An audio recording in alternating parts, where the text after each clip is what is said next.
Headlines बन रही हैं कि सुपर अल नीनो बन रहा है। कहा जा रहा है कि 150 साल बाद ऐसी स्थिति बन रही है जो 150 साल पहले 4% मानव आबादी को खत्म कर दी थी। आप सोचकर देखिए कि आज दुनिया के अंदर 750 करोड़ से ऊपर अगर आदमी रहते हैं और उनमें से अगर 4% लोग खत्म हो जाएं तो ये एक बड़ा नंबर निकल कर आएगा। मतलब कि 3 से 4 करोड़ आदमी अगर इस हीट का नुकसान उठा जाएं और वो कहीं ना कहीं नुकसान पर पहुंच जाए तो ये बहुत बड़ी खबर बनकर आएगी। खबर है सुपर अल्नीनो बनने की, मेगा अल्नीनो बनने की, जिसका असर भारत पर भी पड़ने की संभावनाएं जताई जा रही हैं, आने से पहले ही हेडलाइंस बन चुकी हैं। तो आइए आज के सेशन में इस विषय को विस्तार से समझते हुए बढ़ते हैं, क्योंकि तापमान की जो खबरें हैं वो कुछ इस प्रकार से कि बीते कुछ दिनों में राजस्थान, मध्य प्रदेश, महाराष्ट्र, छत्तीसगढ़, उत्तर प्रदेश, पंजाब, हरियाणा, चंडीगढ़, इन सभी जगह पर हीट वेव का अलर्ट जारी हुआ है। 5 दिन में पारा लगातार 40 से 45 डिग्री के बीच बना हुआ है और जनजीवन पूरी तरह से अस्त व्यस्त। राजस्थान के अंदर जो टूरिस्ट प्लेसेस हैं वहां पर टूरिस्ट का पहुंचना कम हो गया है। ताजमहल देखने पहुंचे हुए पर्यटकों की तबीयत खराब हो गई है। दिल्ली में पारा पहले ही हफ्ते में 45 डिग्री जा सकता है, ऐसा माना जा रहा है। इसके साथ साथ दिल्ली के स्कूलों को निर्देश दिया गया कि हर 1 घंटे में स्कूलों की घंटी बजानी है, 45 मिनट में घंटी बजा के बच्चों को पानी पीने के लिए याद दिलाना है। हीट वेव के चलते नाइट हीट वेव का अलर्ट भोपाल में दे दिया गया है। टूरिस्ट साइट पर टूरिस्ट नहीं पहुंच पा रहा है। आप समझिए कि गर्मी केवल तापमान परिवर्तन की वजह से आपको जो फिजिकल फीचर दिख रहा है वही नहीं है, आपकी सीधी सीधी इकोनॉमी पर भी एक गहरा असर दिखाती है ये चीज। आप तमाम प्रकार से आप समझिए कि बहुत लंबे समय तक जब गर्मी रहेगी तो उस समय इकोनॉमिक एक्टिविटीज बिल्कुल रुक सी जाती हैं, पर्यटन पूरी तरह बाधित हो जाता है, लोग घर से बाहर निकलने में हिचकते हैं। तमाम वो सिचुएशंस बनने लगती हैं जिनका असर सीधा रूप से अर्थव्यवस्था पर पड़ता है। वर्किंग आवर्स घटने लगते हैं, पानी की किल्लत बढ़ने लगती है, वाटर सप्लाई की जरूरत होने लगती है, लेकिन पानी का अभाव लोगों को परेशान कर रहा होता है। तापमान को नियंत्रित करने के सरकारी प्रयास किए जा रहे होते हैं, स्कूलों की ऑफिस की छुट्टी करनी पड़ती है, सीधा सीधा अर्थव्यवस्था पर असर दिखने लगता है। अपडेट तो यह है कि दुनिया के अंदर 20 सबसे गर्म स्थानों में से 19 भारत में रिकॉर्ड किए गए हैं।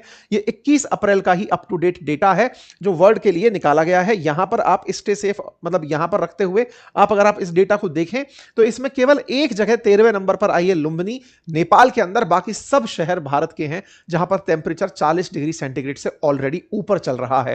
टेंपरेचर को भारतीय मैप पर दिखाया जाए तो पूरा रक्त तप्त लाल हो रखा है।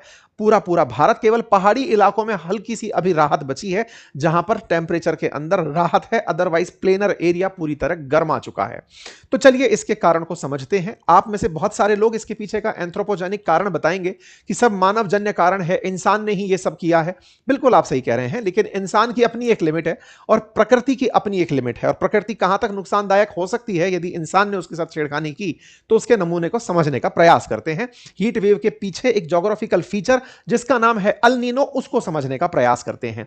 यह चर्चा इसलिए क्योंकि 1877 के बाद सबसे ताकतवर अल नीनो इस बार बनता हुआ दिख रहा है, जिसके चलते दुनिया के अंदर गर्मी, सूखा, महामारी जैसी सिचुएशन बन सकती हैं। जो पहले 4% आबादी को खा गया था वैसा अल नीनो 2026-27 में बनता हुआ दिख रहा है।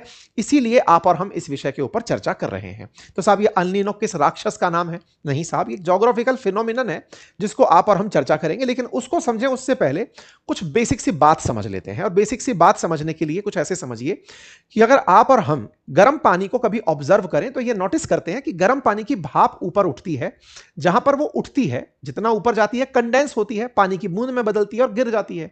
आप घर में भी इस प्रयोग को मल्टीपल टाइम देखे होंगे। अगर घर के किसी बर्तन में आपने पानी बॉईल करने के लिए चढ़ाया है तो बॉईल होने के बाद पानी अगर किसी प्लेट पर जाकर के टकरा रहा है, वहां कंडेंस होता है, कंडेंस होकर बूंद के रूप में नीचे गिरने लगता है। ज्योग्राफी का ये सिंपल फिनोमिनन है, यानी कि गर्म हवा ऊपर उठती है और ठंडी हवा बनकर के नीचे, जब ऊपर उठती है और ठंडा होकर के नीचे वापस गिरती है। बारिश के पीछे भी यही कंसेप्ट बताया जाता है। कहा जाता है कि समुद्र का पानी जब गर्म होता है ना तो वो पहले ऊपर उठता है और हर 163 मीटर पर 1 डिग्री सेंटीग्रेड के आसपास टेंपरेचर कम होता चला जाता है। तो ऐसे में वो और ऊपर ऊपर उठते उठते कंडेंस हो जाता चला जाता है। तो अपना जो क्षोभ मंडल वाला जो पार्ट है, ट्रोपोस्फेयर वाला, उसी में कंडेंस होते होते वो बूंदों में बदल जाता है, मिट्टी के कणों पर चिपक जाता है और फिर बारिश के रूप में बरस जाता है। सबसे ज्यादा टेंपरेचर अर्थ पर इक्वेटर पर होता है, भूमध्य रेखा पर, जहां अर्थ 2 बराबर भागों में से बांटती हुई दिखाई जा सकती है, जहां पर सूरज का टेंपरेचर बिल्कुल सीधा आता है, किरणें सीधी आती हैं। तो वहां पर उपस्थित जो समुद्र का पानी है वो तेजी से गर्म होता है और गर्म होकर के भाप बनते हुए आसमान में चला जाता है। फिर उस भाप को ट्रेवल होने के लिए अगर कोई मोशन मिल जाता है, कोई हवा मिल जाती है, कोई वेव मिल जाती है, तो वो उन क्षेत्रों में पहुंच जाता है जहां जहां पर प्रेशर कम हो रहा है। बस ये एक सिंपल सा फिनोमिनन है, अर्थात हवा का गर्म होने पर ऊपर उठना, दूसरा हवा का लो प्रेशर की तरफ मूव होना। ये दो सिंपल फीचर अगर आप व्यवहारिक रूप से जानते हैं तो आप अल नीनो को बहुत अच्छे से समझ पाएंगे। बहुत आसान है कि गर्म हवा ऊपर उठती है, आप और हमने मल्टीपल प्रयोग में देखा, और उच्च दाब से निम्न दाब की तरफ हवा बहती है। यह भी आसान है समझना। अब यह आसान कैसे है? ऐसे समझ लीजिए कि अगर मैं आपके घर में किसी एक कोने के अंदर अगरबत्ती जलाऊं, तो अगरबत्ती जलाने पर उसके आसपास जितनी भी धुआं जनरेट हुई, समझिए कि धुआं का प्रेशर वहां बहुत ज्यादा हो गया। अब वहां से वो कम प्रेशर की तरफ, इसको लोग कहेंगे कम डेंसिटी की तरफ जाती है। लेकिन अगर इस धुआं को ही मैं कम से कम की तरफ जाता हुआ देख रहा हूं तो विजिबल हो रही है ना। ऐसे ही अगर मैं आपके सामने कहूं कि एक जगह ज्यादा पानी भरा हुआ है, एक जगह कम पानी भरा हुआ है, ज्यादा पानी से कम पानी के अगर पाइप लगाकर जोड़ दिया जाए तो यह पानी अपने प्रेशर से कम पानी की तरफ बहने लगेगा। यानी कि एक सिंपल बिहेवियर है कि उच्च दाब से निम्न दाब की तरफ, क्योंकि प्रेशर ग्रेडियंट होता है, दाब प्रवणता होती है, तो चीजें बहकर जाती हैं। बहुत ही बेसिक सी बात है, हर व्यक्ति इसे जीवन में अनुभव करता है। अब इसको शब्द का नाम दे दिया गया। ये बिल्कुल वैसे ही है कि आसमान में से, पेड़ से एप्पल तो हर बार गिर रहे थे, न्यूटन ने आकर उन्हें ग्रेविटी का नाम दे दिया। तो आप भी इन सब चीजों को जानते हैं, ज्योग्राफी में इन्हें कुछ ना कुछ कह दिया गया, बाकी कुछ है नहीं। ठीक है, चलिए, तो अब ये दो बातें आप और हम जब समझते हैं तो अब हम थोड़ा मैप को समझने के लिए आगे बढ़ते हैं। देखो भाई, ये वर्ल्ड मैप मैंने आपके सामने प्रेजेंट किया हुआ है। वर्ल्ड मैप पूरा धरती अगर एक गोला है और उस गोले को बिल्कुल मध्य भाग में से बांटा जाए, मतलब ये समझा जाए कि धरती बीचों बीच से अगर बन रही हो, बट रही हो, तो वो कैसी बटे? तो ये भूमध्य रेखा है बीच में से जाती हुई, इक्वेटर जिसे कहते हैं, जहां पर सूरज का तापमान सबसे अधिक आता है, सूरज की सीधी रेखा, सबसे सीधी किरणें सबसे ज्यादा आती हैं। तो ये तो धरती पर आती हैं। धरती के अलावा समुद्र भी तो हैं साहब। तो ये जो समुद्र आप देख रहे हैं, इनमें से सबसे बड़े समुद्रों में से एक है जिसका नाम है पैसिफिक ओशियन। ये ही सारा की सारा धरती पे समझिए बवाल का जड़ बना हुआ है। और ये जो पैसिफिक ओशियन है ना, इसी को आप और हम डिस्कस करेंगे। दूसरा ओशियन है साथियों अटलांटिक ओशियन, और तीसरा ओशियन है इंडियन ओशियन। अब बस एक एक करके हम सबको समझेंगे। इंडियन ओशियन तक आएंगे, लेकिन उससे पहले सबसे बड़े तक चलते हैं, पैसिफिक ओशियन तक चलते हैं। तो ये जो पैसिफिक ओशियन है ना, अब मैं मैप को रीअरेंज करते हुए आपको पैसिफिक ओशियन तक लेकर चलूंगा और उसको समझते हैं। देखिए साहब, ये जो पैसिफिक ओशियन वाली साइड है ना, इस वाली साइड में इक्वेटर पर जो पानी गर्म हो रहा है, ऐसे समझिए कि पानी यहां पर भी गर्म हो रहा होगा, यहां पर भी गर्म हो रहा होगा। पानी जहां पर गर्म होता है वहां से ऊपर उठ करके आसमान में जाता है, आसमान में जाकर वेपर बनती है और वेपर बनकर मतलब बरस जाती है। अब समझिए, ये अपने इक्वेटर वाला साइड है, ये कॉन्गो वाला, अफ्रीका वाला साइड है, यहां पे खूब बारिश होती है। तो यहां पर गर्म पानी अगर भाप बनकर बना है तो वो पानी साउथ वेस्ट मानसून के रूप में बह करके भारत की तरफ उच्च दाब से निम्न दाब की तरफ बहते हुए चला आता है। यानी आसमान में जो हवा उठी थी, जहां हाई प्रेशर बनाई, वो बना करके यहां पर लो प्रेशर की तरफ बहने आ गई। इसके पीछे कोरियोलिस बल जिम्मेदार होता है।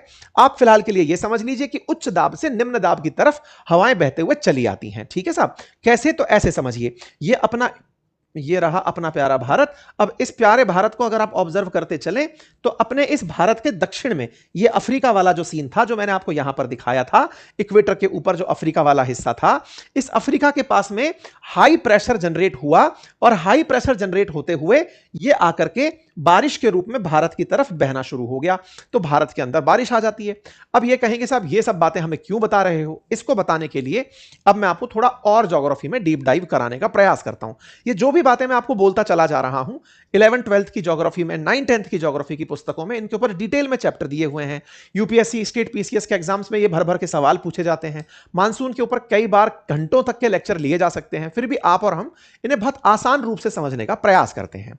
तो जो बात मैं अब तक कहता आ रहा था कि देखो साहब, ये इक्वेटर होती है, मध्य से गुजरती है। इस वाले भाग को मैंने कहा पैसिफिक ओशन वाली साइड से समझते हुए आगे बढ़ेंगे। तो चलिए, अब मैं आपको पैसिफिक ओशन के ऊपर ले चलता हूं। जब मौसम एकदम सामान्य होता है तो ओशन के अंदर चल रही ओशन करंट्स की वजह से समुद्र में कुछ करंट्स बहती हैं। बिजली की झटके की बात नहीं कर रहा हूं, ओशन के अंदर कुछ समुद्री लहरें चलती हैं। वो लहरें चलते हुए जब जाकर के साउथ अमेरिका से टकराती हैं, तो लैंड से टकराती हैं, टकरा करके वो कुछ यूं होते होते इक्वेटर के साथ चलते हुए ऑस्ट्रेलिया की तरफ चली आती हैं। ये एक सामान्य स्थिति पैसिफिक ओशन की है, जहां पर इक्वेटर पर चूंकि गर्म पानी है, यहां से बहती हुई जो ओशन करंट्स हैं, ये गर्म पानी को अपने साथ लेकर के कुछ इस तरह से ऑस्ट्रेलिया की तरफ पहुंचती हैं।